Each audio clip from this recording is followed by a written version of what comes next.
Hello Sabres. Once again, it's Friday. That means you can be graced by the amazingness of kpatday. I think I'm going to stick to this outside thing. Hold on, there's a car coming. Wait. Okay, I think it's gone. Yeah, it's gone, okay. Right, yeah, so I'm going to keep to this outside thing. It seems to be working fine for me so far, so most of my saber-tooth vlogs will be walking along outside, because I'm awesome like that. And I guess as I get more and more used to the whole outside vlogging thing, it'll become easier for me and I'll get better at it, and I'll stop looking around at cars and stuff passing me so much.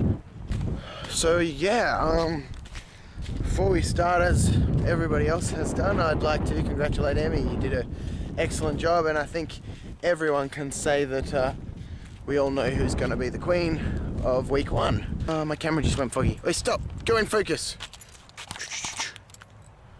Come on, where's the focus? It doesn't want to focus on me.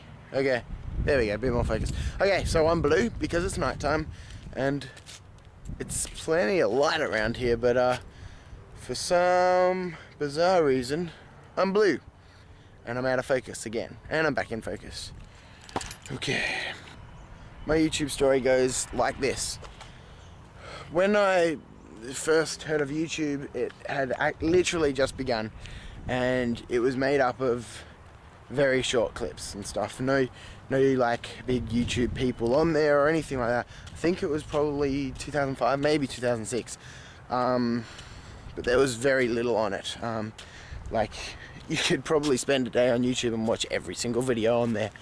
I'm out of focus again. Come on, camera. You're not behaving in this nighttime sky, are you? Anyway, so yeah, I've always known about YouTube, but it was just recently, even like this year, that I actually realized there were celebrities and stuff on YouTube, and there was actually a bit of a community on YouTube, and that was what extremely interesting to me. So the way it started for me was similar to a lot of people who are new to YouTube, and I was watching Ray William Johnson =3.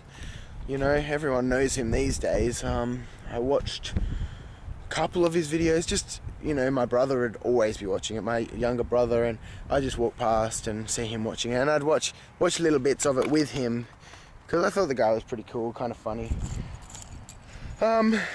And so yeah, I watched him. One day I jumped on and watched, you know, his 10 most recent videos, and I was like, hey, that's kind of cool.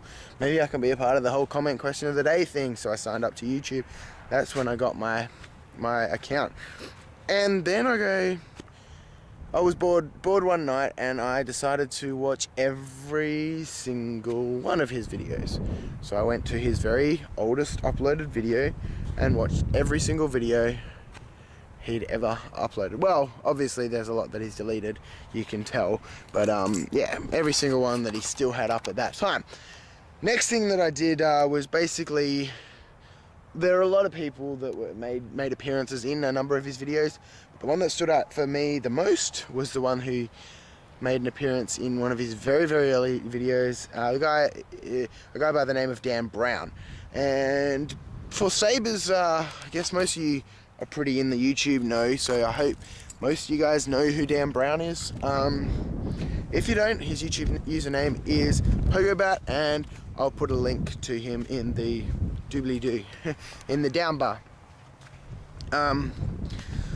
So yeah, I did the same thing with Dan Brown. Watched all his videos from his very first video right up to his latest video, and I kept watching. Now, at this point, Dan was going through a major change in his videos. He basically was an amazing vlogger, but then he went through this thing called Dan 3.0, where he basically gave control of his life to his viewers, and it wasn't that great. It was actually kind of fucking stupid.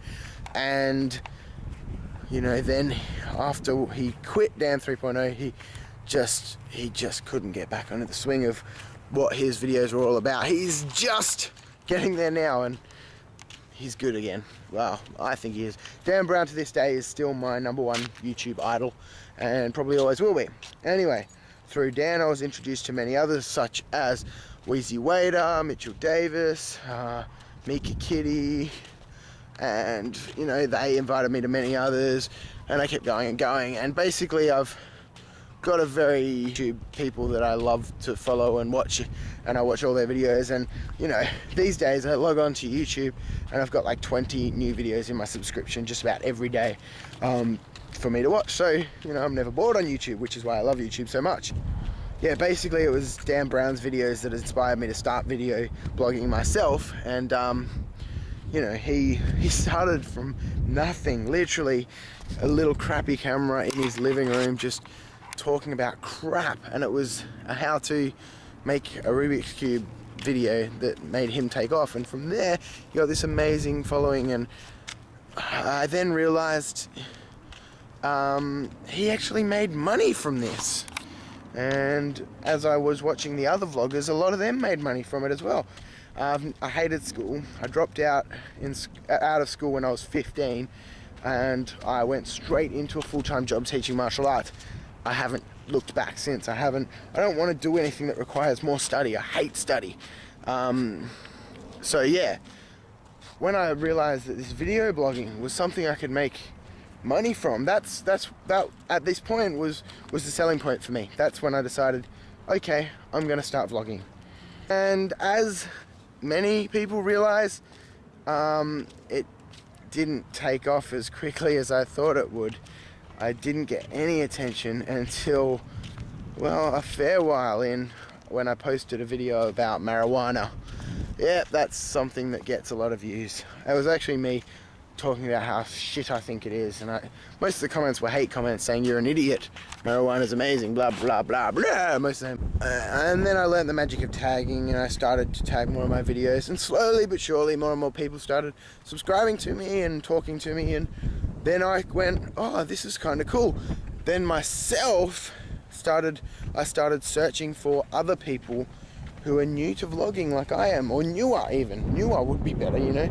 It's people that I can give advice to avoid the mistakes that I made when I first started. Because I made tons. I don't want to go into much else anyway. But yeah, so I searched for more people, and then I realized there really is a little community of future YouTube celebrities on here. And you know, to this day I'm not on YouTube anymore to make money. I mean, yeah, I can't stop saying I want YouTube to be my job, but I don't care if it's not, because right now I love the community. I love meeting these people who share the same interests as me, and yeah, I love to talk to them and grow this little community of friends I have. I soon realized the existence of collaboration channels such as Vlogvetica, that was the main one, which is Dan Brown and Mika Kitty and Mitchell Davies, a couple others, and I thought maybe it'd be cool for me to do that. I think I could run one of those really well, and that's when I started Sabretooth, and I started messaging a lot of people, saying, hey, do you want to do this, you know? This is something we could really have fun with. And you know, the response wasn't great, maybe 15 people or so, and you know, pick the best 4 guys, and that's where we are now. So that's my YouTube story in a nutshell. It's been alive for about 4 months now. So yeah, that's it from me. I'll see you tomorrow for the King's speech.